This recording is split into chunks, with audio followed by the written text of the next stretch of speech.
আসন্ন bar council লিখিত পরীক্ষার জন্য যারা কোচিংয়ে ভর্তি হয়েছেন তারা তো ভালোভাবে প্রিপারেশন নিচ্ছেনই, কিন্তু যারা কোচিংয়ে ভর্তি হননি, বাসায় নিজে নিজে পড়াশোনা করছেন, তারা ভিডিওটি স্কিপ না করে দেখবেন আশা করি। আসসালামু আলাইকুম, আমি মার্জিয়া তাসনিম সাথী, অ্যাডভোকেট, ডিস্ট্রিক্ট অ্যান্ড সেশন জাজ কোর্ট সাতক্ষীরা। আজকে আমি কথা বলবো ফৌজদারি কার্যবিধির 144 ধারা এবং 145 ধারার পার্থক্য নিয়ে। এই দুটি ধারা নিয়ে আরও বেশ কিছু ছোট ছোট ভিডিও আগেই আপলোড করা হয়েছে, আপনারা চাইলে সেগুলো দেখে নিতে পারেন। তাহলে চলেন শুরু করা যাক। পার্থক্য নাম্বার 1, কখন কোন আদেশ দেয়া হয়? উৎপাত বা আসন্ন বিপদ সংক্রান্ত জরুরি ক্ষেত্রে 144 ধারার আদেশ দেয়া হয়। অপরদিকে স্থাবর সম্পত্তি সংক্রান্ত বিরোধের কারণে শান্তিভঙ্গের আশঙ্কা তৈরি হলে 145 ধারার আদেশ দেয়া হয়। পার্থক্য নাম্বার 2, সম্পত্তির ক্ষেত্রে প্রযোজ্যতা। 144 ধারা স্থাবর এবং অস্থাবর উভয় সম্পত্তির ক্ষেত্রেই প্রযোজ্য।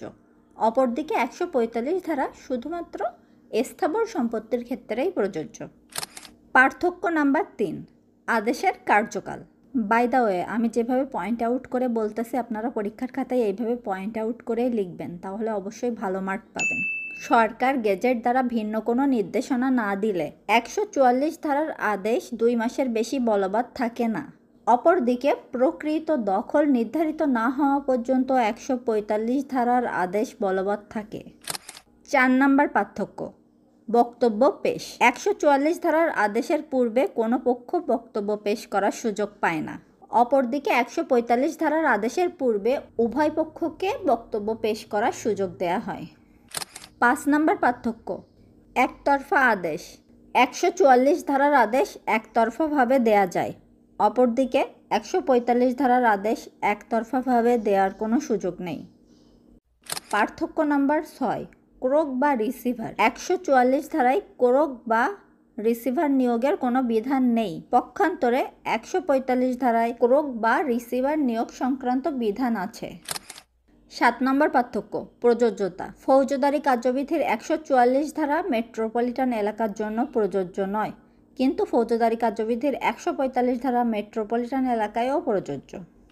8 নম্বর পার্থক্য, পরিধি। 144 ধারার পরিধি অনেক বেশি, পক্ষান্তরে 145 ধারার পরিধি সীমিত। তাহলে এই টোটাল 8টা পার্থক্য।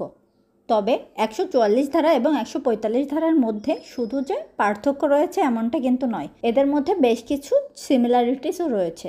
যেমন 144 ধারা এবং 145 ধারা উভয় ক্ষেত্রেই আদেশ দিতে পারে ডিস্ট্রিক্ট ম্যাজিস্ট্রেট বা এক্সিকিউটিভ ম্যাজিস্ট্রেট। এছাড়াও কেউ যদি 144 ধারা এবং 145 ধারার আদেশ ভঙ্গ করে তাহলে তারা দণ্ডবিধির 188 ধারা অনুযায়ী দণ্ডিত হবে। আর উভয় ধারার ক্ষেত্রেই সংক্ষুব্ধ ব্যক্তির প্রতিকার হচ্ছে রিভিশন। আজকের পড়াশোনা এই পর্যন্তই।